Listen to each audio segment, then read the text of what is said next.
I have been accused of not being journalistic and having a bias, but I attempt to report exactly what's going on. And if that comes out as negative toward the project, so be it.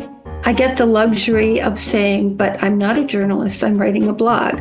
But in fact, I do try to be even-handed. And someone actually paid me a very high compliment saying, I can't always tell what side you're on in some of these issues. I read your post more than once and still can't figure it out. And, when that happens, I feel successful.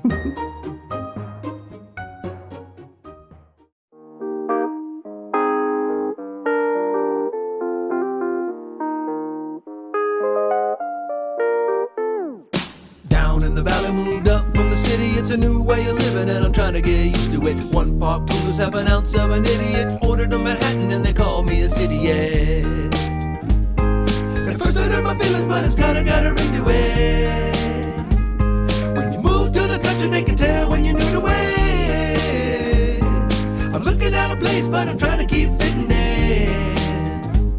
It takes too long to be a local, so for now I'm a city-it.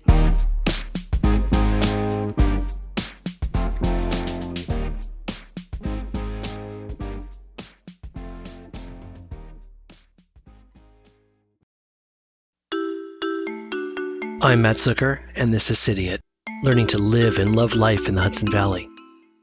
I've talked about local journalism before. You might remember that in episode 65, Emily Socker came on from the Daily Catch, a local paper. She was my editor when I had that column, Ask a Cityit. I guess I think of myself as almost a local journalist, though I'm not. Maybe more of a local busybody. Back when I was in between jobs in Manhattan, I had a local column in the neighborhood freebie, Chelsea Now. I interviewed local businesses and wrote about things like puttering. Big topics. During that time, I also nabbed a column in Forbes.com, talking about creativity, advertising, and digital marketing. That lasted for 10 years until I got canned, and then wrote about that in Medium to shame them for the ridiculous way they handled it. But my story isn't the point. The point is, local coverage matters. Local coverage is fun, and local coverage takes serious amount of work. This past week, I was just interviewed on the Rhinebeck Scoop podcast, and we talked about not just what it means to be a cityit and somewhere new, but saw how the places and things we knew, even between two towns next to each other, like Red Hook and Rhinebeck, and now Hudson, could be so different. Local is where we live. Local is what we care about, maybe most. Today you'll meet a new favorite local person. She not only is a successful blogger, reporting on what's happening in my new chosen town, but she also helped create the dog park that Nora and I have started going to. She's Carole Osterink and writes the Gossips of Rivertown, a blog that is news and commentary. The blog takes its name from a novel by a Hudson writer. It's a must-read for all of us who live here. I hope you have something like it where you live, and I hope that it's written by someone like Carole.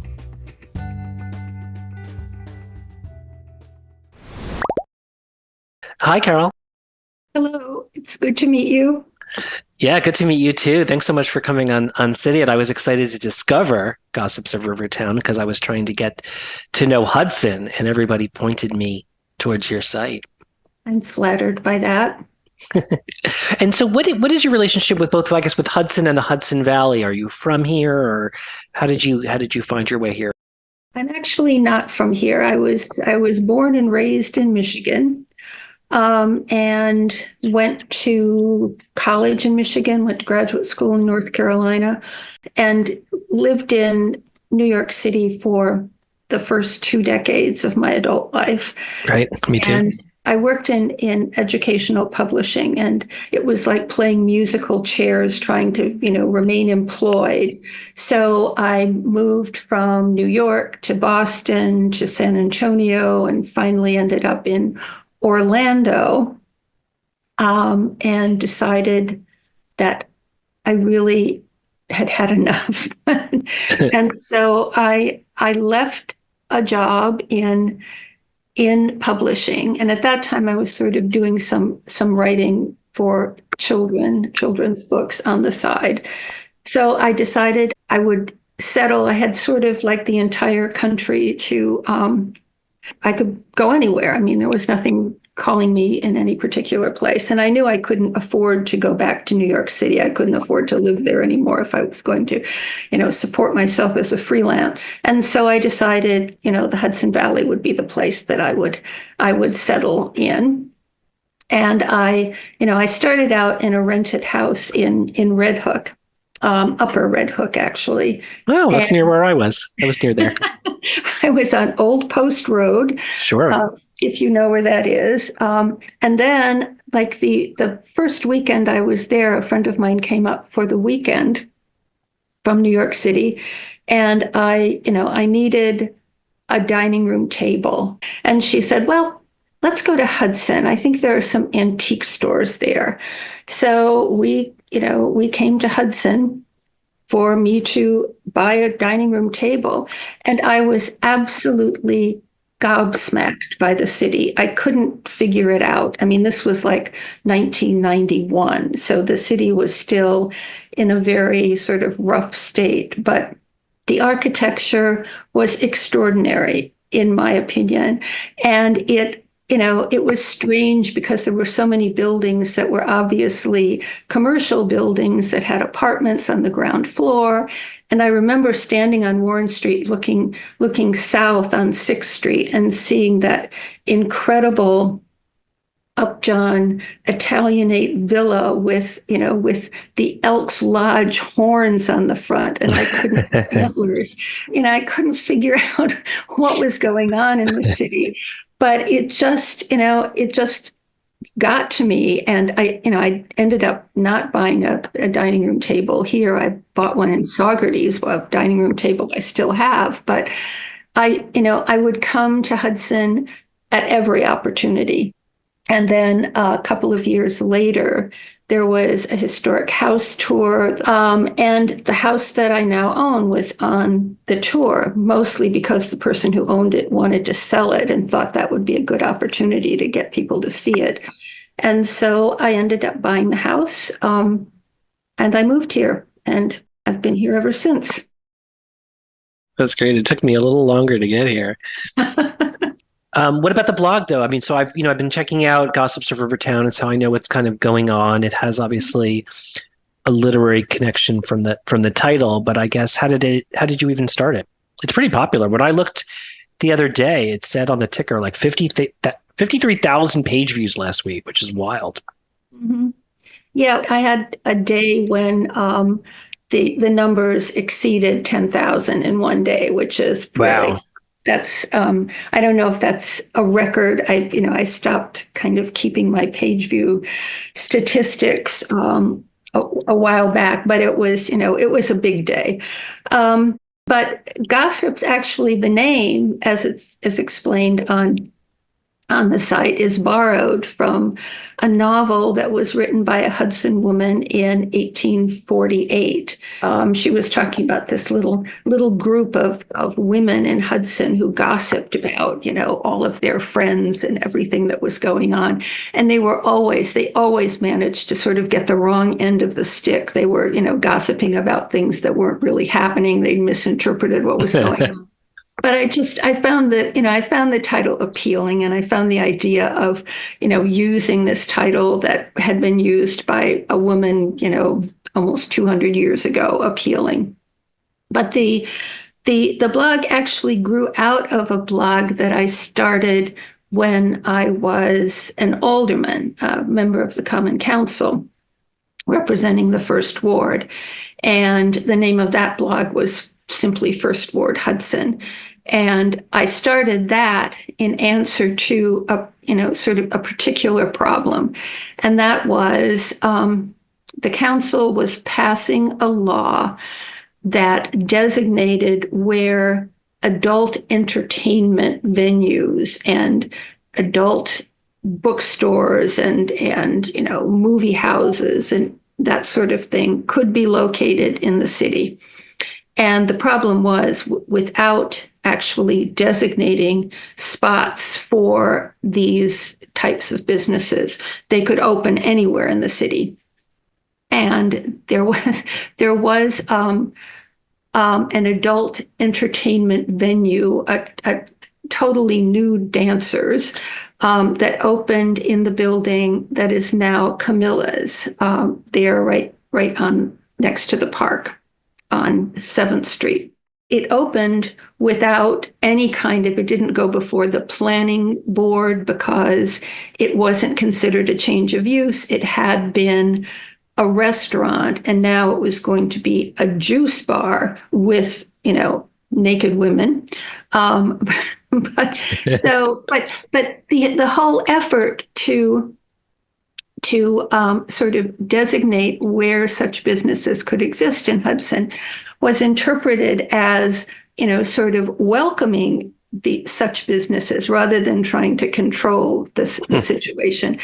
And even friends of mine were like outraged. How could you be doing this? Blah, blah, blah. So I started the blog realizing that the local newspaper really was not covering situations with the kind of detail, with the kind of, sort of comprehensive information needed for people to understand what was happening. So that's how that started. And then when I left the Common Council, losing my seat by a single vote, I started the Gossips of Rivertown. I mean, it's been almost 15 years since I started the blog, but I would combine my time on the Common Council, my years of watching the, sort of the machinations of government in Hudson, and my advocacy for historic preservation. I was actually one of the people who founded Historic Hudson and worked to get the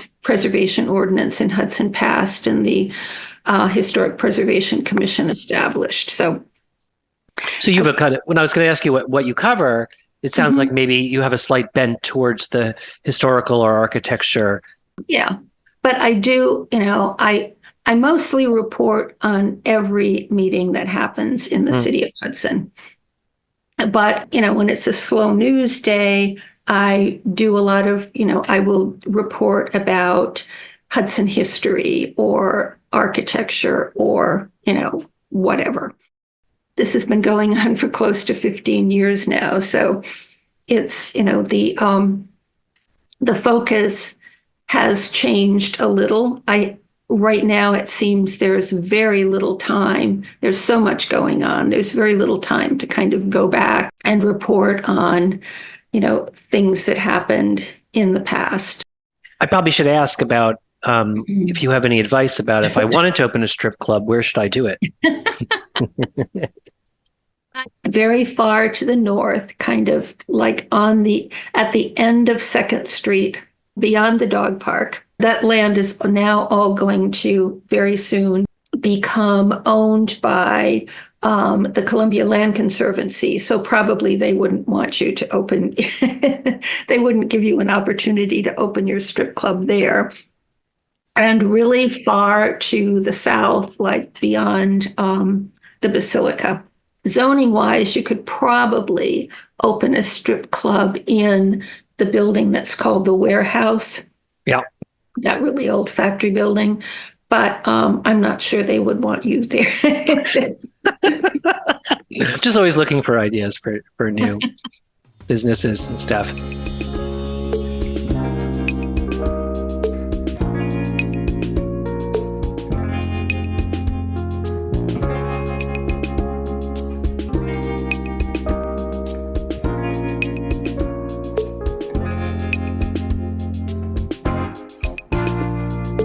One thing I want to ask you, especially for people that live in other towns, is that I think this hyper-local journalism thing is really big, and I think it's also filling a really big gap where local journalism hasn't been able to keep up, and everybody has the need. So I guess I would ask, do you have any advice for someone else who wanted to take a hyper-local, provide a service like this in their community? Assuming that you want the blog to be kind of news oriented. I think it's important to attend all of the city meetings and be aware of what's going on in terms of legislation and things that are being discussed in city government. So also what's happening in the school district. That to me is the most important thing. And do you get a feedback loop either from like local government officials who you report on their activities or from community members with questions or comments on what you write? Well, the blog has a comment section. I mean, so anyone is able to comment. Elected officials tend not to comment. Lots of other people do. The whole impression of the blog includes the comments. So there's a negative impression of the blog that kind of is, maybe driven more by the comments than by what I've actually said in the post. For example, there was a commenter just recently. I wasn't clear if the commenter was talking about me or someone else who had commented, but I or that person or both of us were described as miserable, privileged, and narcissistic. I'm sure it's not you. Who knows? Well, what do you do about the angry voice? I'm sure you get it. What do you do? I have never, the only time I've ever refused to publish a comment is when, two people are just getting into like a war between them. They've ceased to be actually commenting on the issue, but they're just bickering. And also I don't publish, sort of ad hominem comments addressed to other people. If somebody wants to insult me, that's fine. I will, I'll publish their comment. And what about any advice for people that do move up? I mean, a lot of my audience are citiettes. I try to say in a positive way, of course, but with a laugh. But it's people that are newcomers to the Hudson Valley or newcomers to a small town or from a different part of the country. Do you have any advice for we citiettes? You've been here long enough to not be one, I think. Well, no, I'm not a citiette, but I'm still a newcomer and outsider. Not a real Hudsonian, but 31 years doesn't matter. So that my only advice is, and nobody ever takes it, is never stand up in a city meeting and say, I moved here, a year ago, or I moved here 2 weeks ago. Don't break the fourth wall. Don't reveal. You lose all credit. Why? Because you lose all credibility? Well, it's just a little annoying. And I remember, when I first moved here, I would make sort of marginally disparaging comments about, things that happened in the city. And people would get very, people who I thought were agreeing with me would get very upset about that. It's like, this is fine. This is our city. We're surviving. This is, don't come in and criticize what's happening. Although I agree that, very often the city can benefit from the experiences of people who have lived in other places, kind of taking the approach of, well, I've lived in San Francisco and I've lived in, in New Orleans and I've lived in New York City and, this is what I'm bringing to you. It's not exactly easily accepted by the Right. people who've lived here for a long time.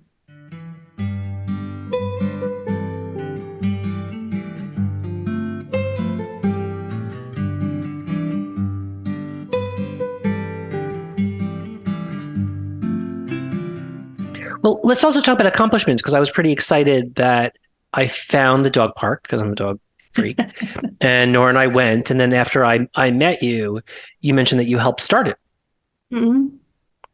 Yes, that may be, my legacy here in Hudson. Was it hard to start a place like that? It was very difficult. And the only reason I get credited with, like making the dog park happen is that I was like the one person who like stayed with it longest. It took about it took more than 10 years to actually get the dog park. The dog park had been talked about for a really long time. And then I think a year or so before Tiffany Martin became mayor, there was a GoFundMe campaign that raised, I think, about $6,000 for the dog park. But during her term, it was never possible to find a location for the dog park that people could agree on.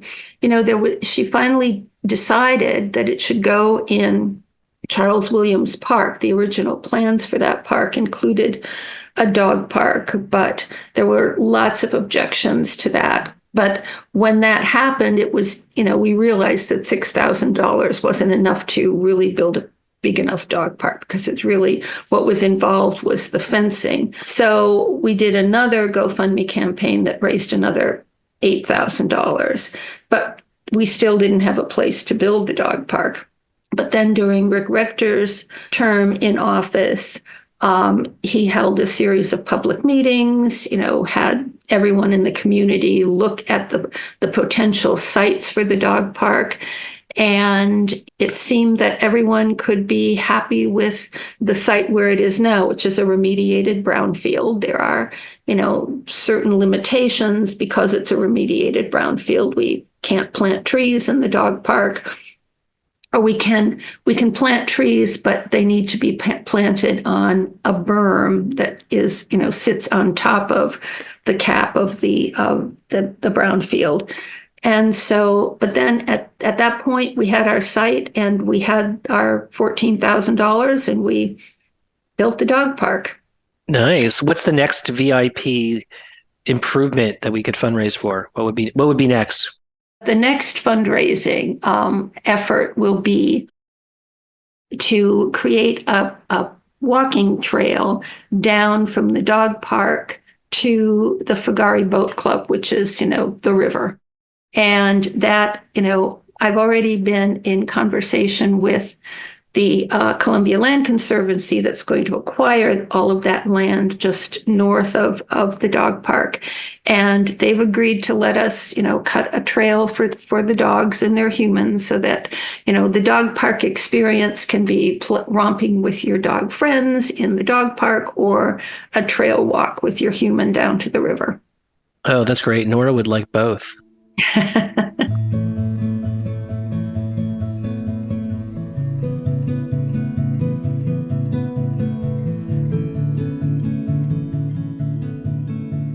I ask everyone what their favorite place, like in the Hudson Valley, to go for inspiration. So aside from the dog park, like what's your go-to that we should all know about, but that you want to keep secret? Well, there are like two places. Ever since I've listened to some of your podcasts, and I know you ask this question all the time, so I've been thinking about that. So yes, the dog park is one of my favorite places. I spend, at least an hour every day there. But for inspiration, it's not something that I want to keep other people away from. But one of my favorite places in Hudson is the old cemetery, not Cedar. Well, Cedar Park is wonderful too, but the original cemetery, most of which has like 19th century graves and earlier, and it's just a very special place. And another place that is very special and not accessible to many people most of the time is the Oliver Bronson House. Oh, what is that? The Oliver Bronson House is Hudson's only National Historic Landmark. Oh. It's on the grounds of the Hudson Correctional Facility, which is why it's not accessible most of the time. And it is the home of Oliver Bronson. It was a federal style house originally, but it was refitted for Dr. Oliver Bronson by A.J. Davis. It's very special for its architecture. It is the earliest example of what's known as the Hudson River bracketed style. And it has the most extraordinary staircase ever. It's an elliptical staircase. And it's just a very, very special and quite magical place. And if you ever have an opportunity to go there, please try to go there. I will go check it out. It's on the correctional facility. I guess maybe I can go to prison and go to the gift shop. No, actually, you can't.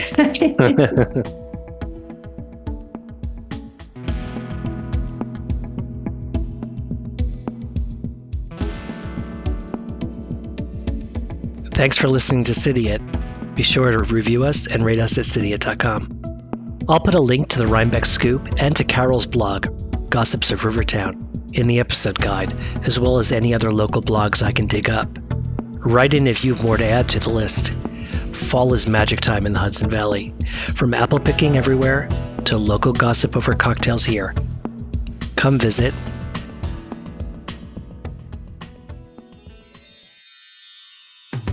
Down in the valley, moved up from the city. It's a new way of living and I'm trying to get used to it. 1 park coolers, half an ounce of an idiot. Ordered a Manhattan and they call me a city-ed.